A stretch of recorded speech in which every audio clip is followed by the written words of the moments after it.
Welcome, fellow explorers of the cosmos and history, to our journey through the Age of Gods. Now, we're not talking about supermassive black holes or the expansion of space-time today. We're diving into a mythical period in ancient history where deities were believed to control the world and guide human destiny, shaping the very fabric of civilization. Picture this: a time when gods walked the earth, their presence felt in every rustling leaf and crashing wave. In this era, gods ruled the earth, and some human figures interacted with these celestial powers, leading to legendary tales of kings and heroes with direct connections to the divine. Their stories, etched in stone and passed down through generations, offer a glimpse into a time when the line between humanity and divinity was blurred, a time we're exploring right now. Let's begin our journey in ancient Mesopotamia, the cradle of civilization, where the echoes of Gilgamesh, the legendary king of Uruk, still resonate through time. Now, Gilgamesh wasn't your average king, no sir. Imagine a ruler who was 2/3 god and 1/3 human, a recipe for epic adventures, wouldn't you say? The Epic of Gilgamesh, one of the oldest surviving works of literature, tells his tale, a story that speaks to the human desire for immortality in the face of our inevitable cosmic fate. See, Gilgamesh was blessed with extraordinary strength and wisdom, but he was also haunted by the inevitability of death. This existential dread, my friends, led him on a perilous quest for immortality, a journey that took him to the edge of the world and back. He battled mythical creatures, encountered gods and goddesses, and even ventured into the underworld, all in pursuit of eternal life. Think of it, a king grappling with the same cosmic questions that have puzzled philosophers and scientists for millennia. What is our place in the universe? What happens after we die? Gilgamesh's story reminds us that some human experiences are timeless, transcending cultures and millennia. Our next stop takes us to the land of pharaohs and pyramids, ancient Egypt. Here, the Nile River, the lifeblood of this civilization, witnessed the rise of King Menes, a ruler shrouded in myth and legend. Now imagine a time when Upper and Lower Egypt were two separate entities, their destinies yet to be intertwined. Enter Menes, the unifier, the king who brought these two lands together under one crown, establishing the foundation for the glorious Old Kingdom period. But Menes wasn't just a skilled politician and military strategist. He was considered a divine ruler, a living god, descended from the sun god Ra himself. The Egyptians believed their pharaohs were intermediaries between the gods and humanity, their words carrying the weight of divine decree. Just imagine the power. Menes's reign marked the beginning of a dynasty that would span centuries, each pharaoh inheriting not just a throne, but a divine mandate to rule. Talk about pressure. From the pyramids that pierce the sky to the hieroglyphs that whisper tales of the past, ancient Egypt offers a glimpse into a world where kings were considered gods among mortals. Now let's hop over to ancient Greece, a land teeming with gods, monsters, and heroes. Here, amidst the rolling hills and sapphire waters, lived Heracles, a demigod whose name has become synonymous with strength and courage.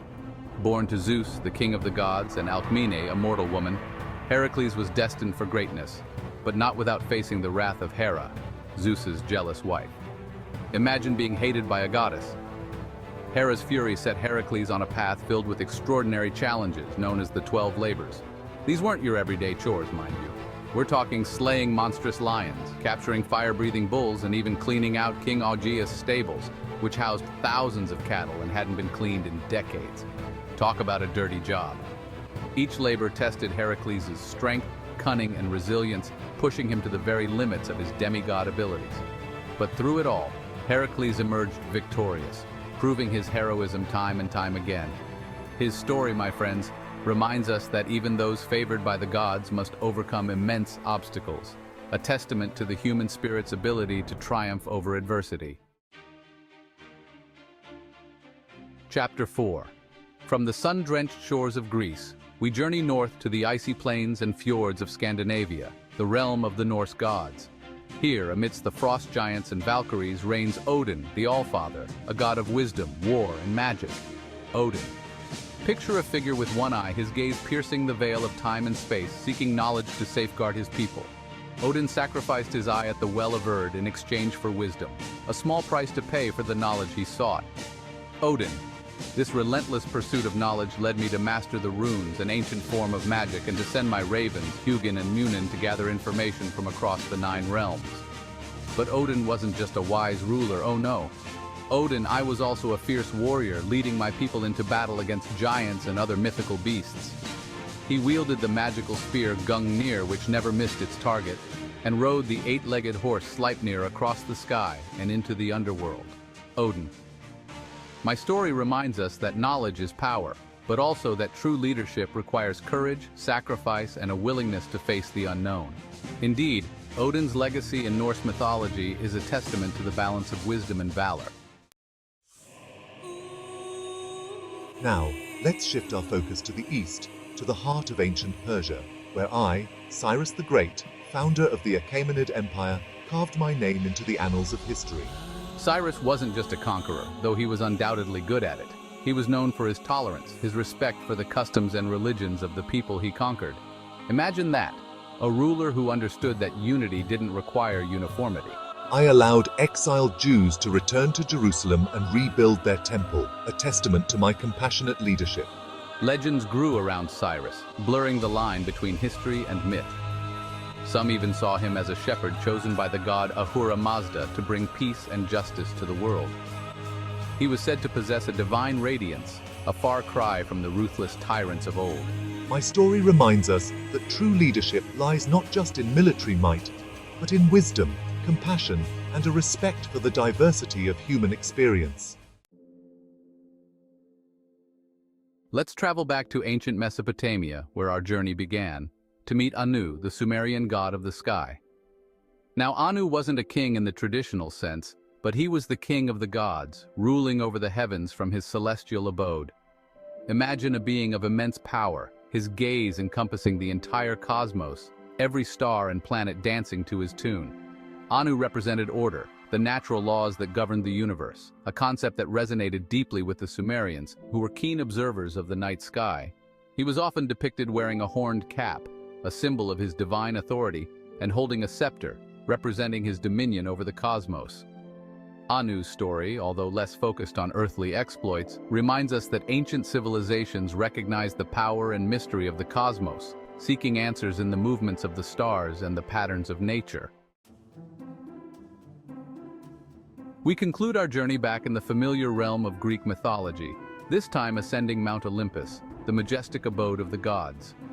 Here, amidst the swirling clouds and the scent of ambrosia, reigns Zeus, the king of the gods, his booming laughter echoing through the heavens. I was no stranger to drama, often embroiled in conflicts and love affairs, a true reflection of the human experience, wouldn't you say? He was the god of the sky and thunder, wielding the mighty thunderbolt, a symbol of his raw power.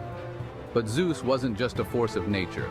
He was also the guardian of justice and order, upholding the laws that governed both gods and mortals. I was often depicted as a majestic figure, my beard flowing, my eyes flashing with wisdom and authority. Zeus's story, filled with triumphs and tragedies, reminds us that even the most powerful beings are subject to the complexities of life, love, and the ever-changing tides of fate. As we conclude our journey through the Age of Gods, we're left with a sense of wonder and awe at the stories our ancestors told, tales that reflect our shared human desire to understand the world around us and our place within it. These names represent a collection of kings and figures intertwined with gods in ancient myths and cultures. The stories and beliefs about these characters vary from one civilization to another, but they all share the influence of the divine on their lives and deeds, making them subjects of many enduring legends and tales. Thank you for joining us on this exploration of the Age of Gods. Don't forget to like, share, and subscribe for more fascinating historical insights.